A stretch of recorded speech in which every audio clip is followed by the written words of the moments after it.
Hello students, मेरा नाम doctor Sunita कुमारी है। मैं दर्शन शास्त्र में सहायक प्रोफेसर यदुनंदन कॉलेज में हूँ। पिछले वीडियो में मैंने न्याय दर्शन के अनुसार प्रत्यक्ष क्या है उसके बारे में बताया था, और आज हम प्रत्यक्ष कितने प्रकार के होते हैं, कितने प्रकार से हमें प्रत्यक्ष का ज्ञान होता है, आज हम इसकी चर्चा करेंगे। तो जैसा कि प्रत्यक्ष न्याय के अनुसार प्रत्यक्ष वह है जिससे हमें साक्षात प्रतीति होती है, यानी कि जैसा वस्तु होता है और जैसे ही वो वस्तु हमारे सामने आती है हमें उसका ज्ञान हो जाता है। हमें इसके लिए किसी भी अन्य ज्ञान की आवश्यकता नहीं होती है। तो यहाँ पर न्याय दर्शन में कहा गया है कि प्रत्यक्ष दो प्रकार के होते हैं, एक लौकिक प्रत्यक्ष और दूसरा अलौकिक प्रत्यक्ष। तो लौकिक प्रत्यक्ष क्या है? तो लौकिक प्रत्यक्ष उसे कहते हैं जिसमें इंद्रिय और वस्तु का साधारण संपर्क होता है, और अलौकिक प्रत्यक्ष उसे कहते हैं जिसमें इंद्रिय का संपर्क असाधारण ढंग से हो, उसे हम अलौकिक प्रत्यक्ष कहेंगे। तो पहले हम लौकिक प्रत्यक्ष के बारे में चर्चा कर लेते हैं। तो लौकिक प्रत्यक्ष के बारे में भी दो विचार दिए गए।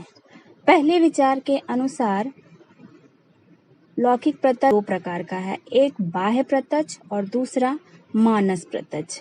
तो बाह्य प्रत्यक्ष में क्या आते हैं? तो बाह्य प्रत्यक्ष में हमारी ज्ञान इंद्रियां आती हैं। इन ज्ञान इंद्रियों के माध्यम से जब वस्तु के साथ उसका संपर्क या फिर संबंध स्थापित होता है तो हमें बाह्य प्रत्यक्ष होता है।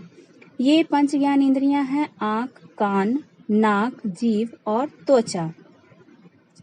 आँखों से देखकर जो ज्ञान प्राप्त होता है उसे हम चाक्षुष प्रत्यक्ष कहते हैं। जैसे टेबल लाल है, इसका ज्ञान हमें आँखों के माध्यम से ही होगा। कान का ज्ञान हमें कान से सुनकर हमें ज्ञान प्राप्त होता है, जिसे हम श्रौत प्रत्यक्ष कहते हैं। जैसे किसी घंटी की आवाज जब मधुर होती है तो हम कहते हैं कि घंटी की आवाज मधुर है। तीसरा आता है नाक। नाक से हम सूंघकर हम नाक से ज्ञान प्राप्त करते हैं, इसे घ्राणज प्रत्यक्ष कहते हैं। जैसे कि किसी फूल की खुशबू जब हम लेते हैं तो हम इसे सूंघकर ज्ञान प्राप्त करते हैं। चौथा आता है जीभ के माध्यम से। अगर हम किसी वस्तु का स्वाद के बारे में बताते हैं तो उसे हम रसन प्रत्यक्ष कहते हैं। जैसे अगर हम कोई मिठाई खाते हैं तो उसके मीठेपन का हमें स्वाद का ज्ञान प्राप्त होता है। अंतिम है त्वचा। तो त्वचा से जब किसी वस्तु का संपर्क होता है तो हमें पता चलता है कि वो वस्तु कड़ा है या मुलायम है, इसे हम स्पर्श प्रत्यक्ष कहते हैं। तो ये जो पांच हैं, इन पांच के माध्यम से हमें ज्ञान की प्राप्ति होती है। दूसरा आता है मानस प्रत्यक्ष। तो मानस प्रत्यक्ष ये आंतरिक ज्ञान है। मन न्याय दर्शन में एक आंतरिक ज्ञान को भी स्वीकार किया गया है। क्यों? इनका कहना है कि मन के द्वारा भी हमें ज्ञान की प्राप्ति होती है, इसे हम मानस प्रत्यक्ष कहते हैं। मानस प्रत्यक्ष के बारे में इनका कहना है कि राग, द्वेष, सुख, दुख प्रत्यक्ष के साथ जब हम संयोग करते हैं तब जो ज्ञान प्राप्त होता है उसे हम मानस प्रत्यक्ष कहते हैं। यानी कि जब उदाहरण के रूप में अगर हम ले ले तो जब कोई हमारा प्रिय मित्र हमें छोड़कर जाता है तो हमें दुख का अनुभव होता है, और जब वही प्रिय मित्र जब हमारे पास होता है तो हमें सुख की अनुभूति होती है। तो ये जो बाह्य प्रत्यक्ष और मानस प्रत्यक्ष के बारे में न्याय दर्शन में कहा गया है, यह एक पहला विचार है। दूसरे दृष्टिकोण से प्रत्यक्ष के 3 भाग किए गए हैं। पहला निर्विकल्प प्रत्यक्ष, दूसरा सविकल्प प्रत्यक्ष और तीसरा प्रत्यभिज्ञा। तो निर्विकल्प प्रत्यक्ष क्या है? तो निर्विकल्प प्रत्यक्ष उस प्रत्यक्ष को कहते हैं जिसमें वस्तु के अस्तित्व का केवल हमें आभास होता है, इसका हमें कोई निश्चित ज्ञान नहीं होता है। यानी कि दूसरे शब्दों में अगर हम कहें तो निर्विकल्प प्रत्यक्ष अस्पष्ट होता है और अनिश्चित ज्ञान हमें देता है।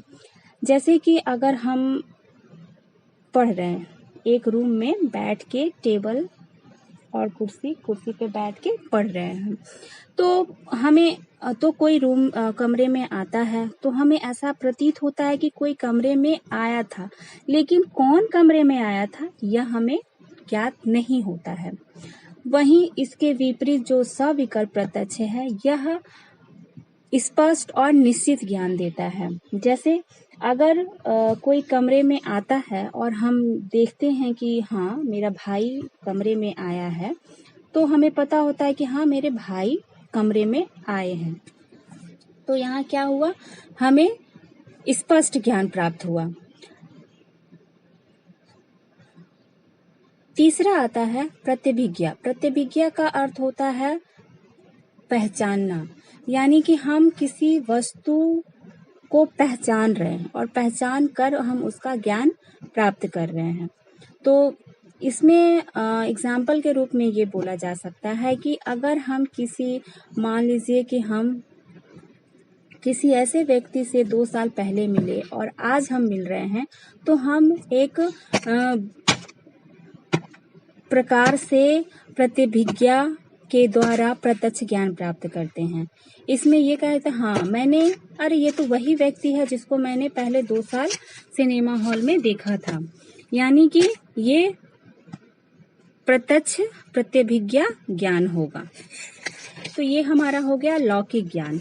अब हम अलौकिक ज्ञान की ओर बढ़ते हैं। तो अलौकिक ज्ञान के बारे में कहा गया है कि जब इंद्रियों का विषय के साथ जो संपर्क स्थापित होता है वह असाधारण रूप से होना चाहिए, तो वो हमारा अलौकिक प्रत्यक्ष कहलाता है।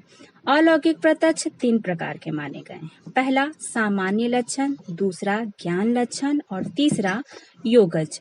तो सामान्य लक्षण प्रत्यक्ष क्या है? तो सामान्य लक्षण प्रत्यक्ष वह ज्ञान है जिसमें हमें किसी जाति का प्रत्यक्ष होता है। हमें जाति का ज्ञान प्राप्त होता है। जैसे कि अगर हम किसी व्यक्ति का नाम ले कि सोहन है,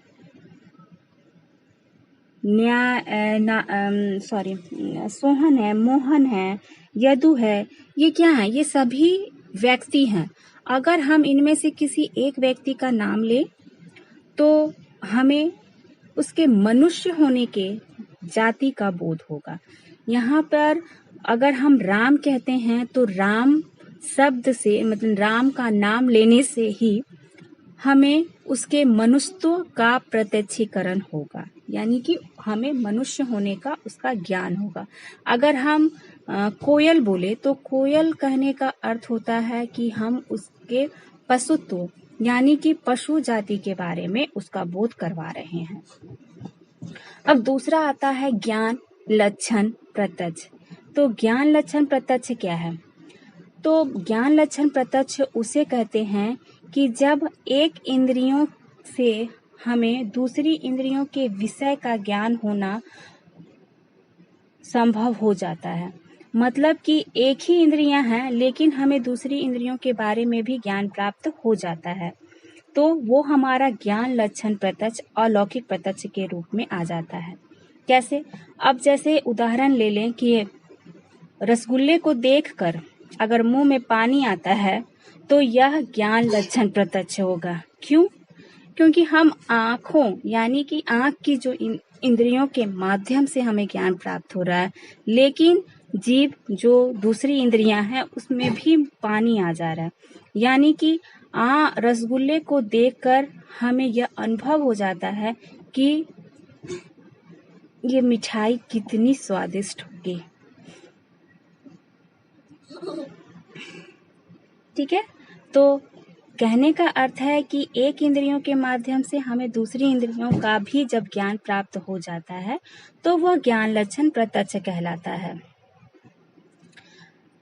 अब तीसरा आता है योगज। अब योगज क्या है?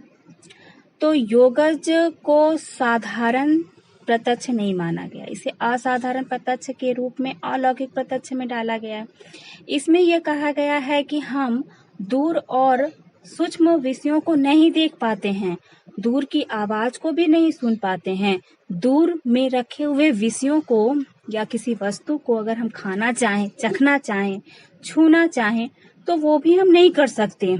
लेकिन अगर कोई असाधारण व्यक्ति है जो योगज ज्ञान प्राप्त करता है तो उसे दूर की वस्तु का ज्ञान होता है, यानी कि भूत, वर्तमान, भविष्य, सूक्ष्म सभी प्रकार की वस्तुओं का उन्हें अनुभव हो जाता है।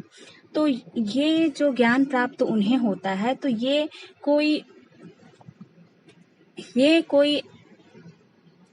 नहीं है कि कोई सामान है कि हमने वो सामान खरीद लिया, बल्कि उन लोगों को जो यह ज्ञान प्राप्त हुआ है वो उनके योगाभ्यास के द्वारा ज्ञान प्राप्त हुआ है। उन्होंने योग द्वारा अपने इस ज्ञान को प्राप्त किया है। अब जैसे कि उदाहरण के रूप में अगर ले तो बौद्ध दर्शन का बोधि, वेदांत का साक्षात्कार योगज प्रत्यक्ष के विभिन्न प्रकार में आ जाता है। यानी कि गौतम बुद्ध हैं, महावीर हैं, शंकराचार्य हैं, ये सभी योगज पुरुष हैं। इन्हें योगज ज्ञान प्राप्त है, यानी कि इन्हें अलौकिक प्रत्यक्ष कहा जा सकता है। इन्हें अलौकिक प्रत्यक्ष की श्रृंखला में हम रख सकते हैं। तो ये जो इतने प्रकार हैं ये सारे प्रत्यक्ष के प्रकार हैं, यानी कि प्रत्यक्ष हमें केवल एक माध्यम से प्राप्त नहीं होता है, इन विभिन्न प्रकारों के माध्यम से हम प्रत्यक्ष को प्राप्त करते हैं, यानी कि प्रत्यक्ष के माध्यम से हम ज्ञान की प्राप्ति करते हैं। तो मुझे विश्वास है कि आप लोगों को समझ में आ गया होगा। तो मैं नेक्स्ट वीडियो लेकर के आऊंगी। धन्यवाद।